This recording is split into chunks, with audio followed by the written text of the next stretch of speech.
Alors là, je vous explique. On est sur une infestation donc, de punaises de lit. Donc ça, ce que vous voyez là, c'est des œufs. D'accord? C'est des œufs. Le seul moyen de s'en débarrasser des œufs, d'accord, c'est de manière thermique. Donc là, en l'occurrence, on est sur de la cryogénisation à moins 40 degrés. C'est de la neige carbonique, hein, les gars. Donc, il faut au moins 40 degrés généralement, hein, pour de la cryo. Voilà, il y en a une qui se cache ici. Elle est là, je vais aller doucement pour éviter qu'elle s'envole.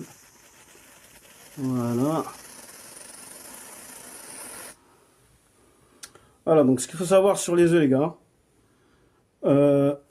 c'est que les œufs sont totalement hermétiques aux insecticides.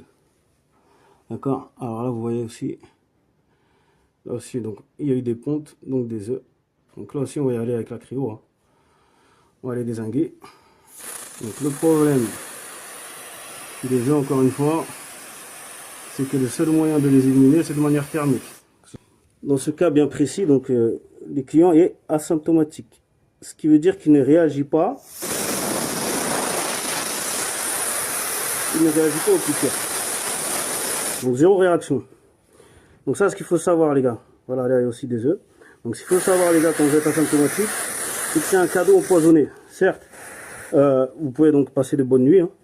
Ça, c'est pas un problème, vous allez bien dormir. Mais le problème, c'est que le mal prolifère en silence.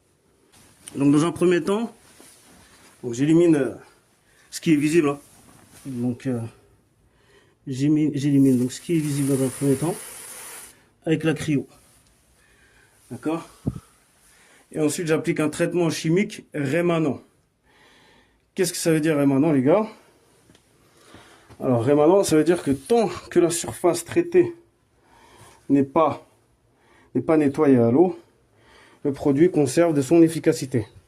Donc l'avantage du chimique, c'est que s'il y a des éclosions entre les deux passages, parce qu'on intervient toujours une seconde fois post-éclosion, d'accord?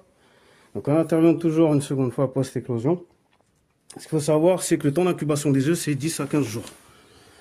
Donc voilà, on remet un coup hein, pour être sûr. Donc 10 à 15 jours.